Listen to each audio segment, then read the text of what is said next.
por lo menos teníamos un señor en el Banco Central, don Rodrigo Cubero, que se dejaba escuchar y se permitía el derecho de decir las cosas que él creía correctas, y las personas que estaban en el gobierno lo respetaron, incluyendo al presidente Alvarado, y, y permitieron que él pusiera su opinión a hacerla valer en la gestión pública de las finanzas.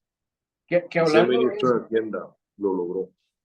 que hablando de esto, la política monetaria de esta administración, a usted como empresario del sector turismo, porque vamos a ver, hoy tenemos un tipo de cambio, no sé si volvió a subir, no sé si ha bajado, no sé cómo está, porque ya yo dejé de tomarle el pulso, porque me huevo, eh, pero lo tenemos igual que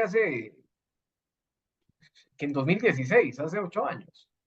No ha habido, no ha habido ningún cambio respecto a cómo estaba en febrero del 2016, en marzo del 2016, y yo recuerdo eso porque yo me compré unos carros en esa época y el precio estaba en 530, el precio Sí, de venta, de compra, perdón.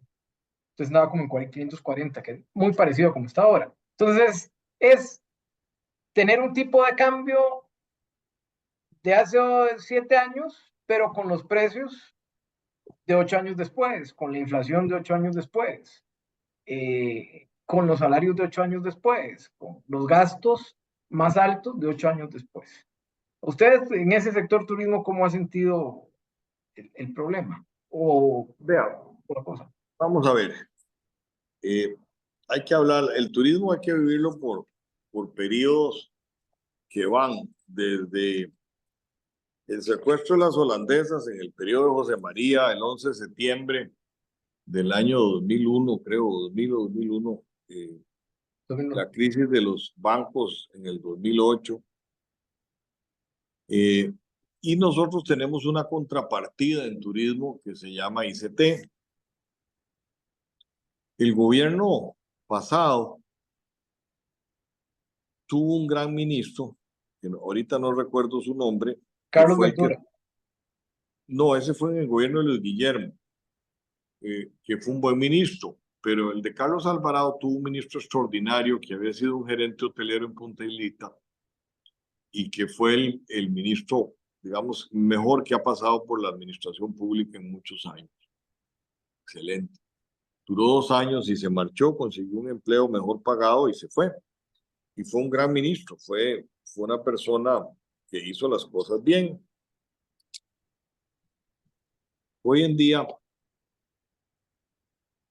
estamos viviendo la recuperación de la pandemia, estamos viviendo la recuperación de muchos años de gestiones débiles, y creo que el señor Ventura fue un excelente ministro. Tuvo muchos problemas a lo interno porque él es una persona de carácter y quería poner orden, y en Costa Rica poner orden es pecado mortal.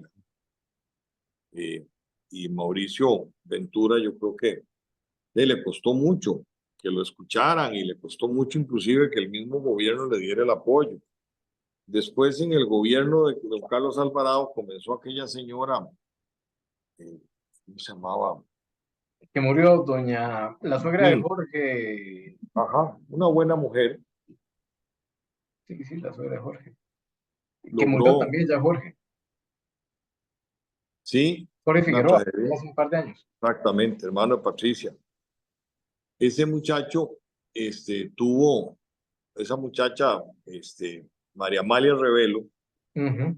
tuvo una buena gestión. Después, desgraciadamente, se enfermó, y el resto es historia, ¿verdad? Ella falleció, pobrecita, una cosa trágica, y nombraron a este muchacho Puntilita, que vino a hacer un gran trabajo. El gobierno de Luis Guillermo lo gestó al principio Wilhelm von Breitmann, que logró la llegada de British Airways aquí, y después siguió el señor Ventura, que hizo un gran trabajo, pero Carlos Alvarado no lo quiso, y vino doña María Amalia. Después vino eh, este otro señor, que qué pena que no me acuerdo su nombre, y después terminó otro muchacho ya con una gestión más discreta. Ahora el que tenemos que puso el presidente, me parece que es un hombre conocedor, le ha costado mucho. Sin embargo, los números del turismo son buenos, pero no para todos. Es decir, el grupo de alquiler de carros está sobreviviendo, nos está golpeando mucho el tipo de cambio y es una industria que probablemente se beneficie de esta relativa popularidad que tiene el país. Sin embargo, nos tiene a todos muy preocupados el tema de la inseguridad. La inseguridad es un tema que en turismo es determinante, sí o no, sí o sí. Les cité el caso de las secuestradas holandesas, porque yo me acuerdo que nosotros teníamos en ese momento todas las reservas colocadas, esto es el año 95 o Sí. 98, y se da el secuestro de las señoras y fue un 6 de enero, es el pico de la temporada alta, enero y febrero, y a nosotros nos cancelaron el 90% de las reservaciones en 2 días, no quedó nada. A los hoteles, a la gente no le importa si es Arenal, o es Conchal, o es el Sur, o el Limón, cancelaron todo.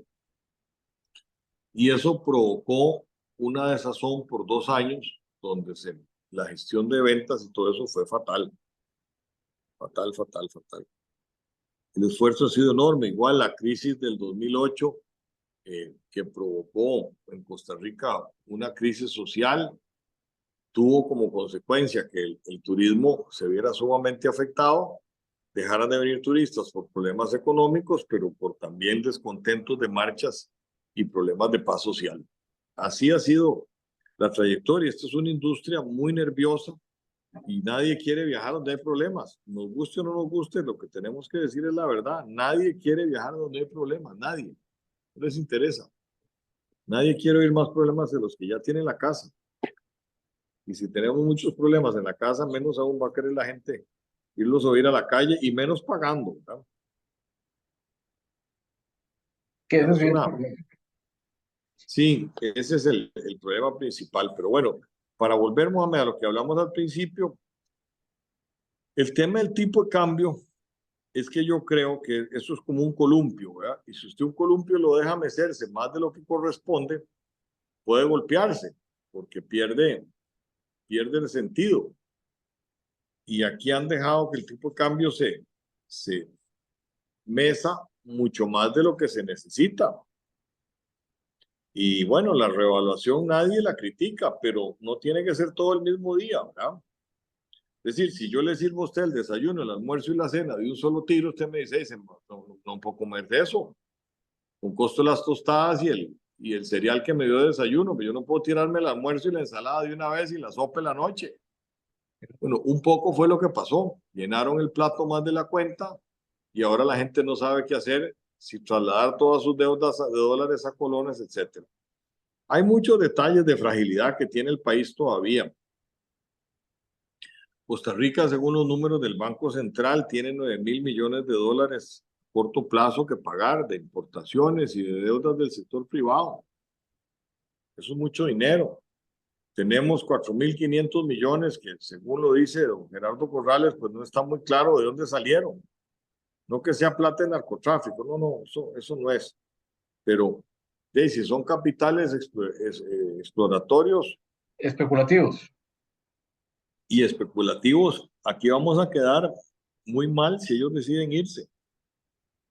Hay que acordarse que nosotros tenemos una base de bolsa grande y aquí se pueden transar mucho papel sin mucho problema muy rápido, ¿verdad?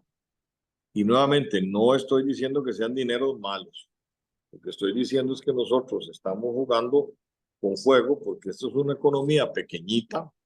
En el concierto bancario mundial, 3, 4, 5 mil millones de dólares no representan nada. En Costa Rica tumban el tipo de cambio. Con 100 millones se siente. Una operación de 100 millones ya se va a sentir. Afecta en uno o Vea, dos colones.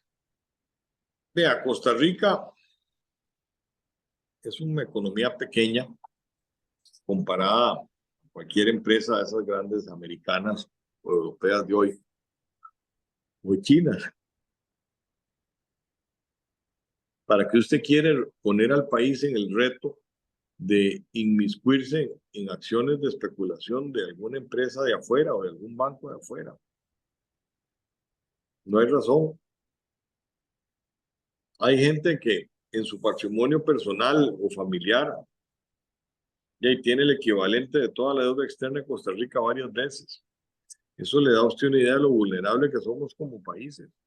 Si Absolutamente. nos quieren arrinconar en el mercado, cualquier cosa nos puede pasar y no tenemos cómo defendernos. Absolutamente, don Orlando.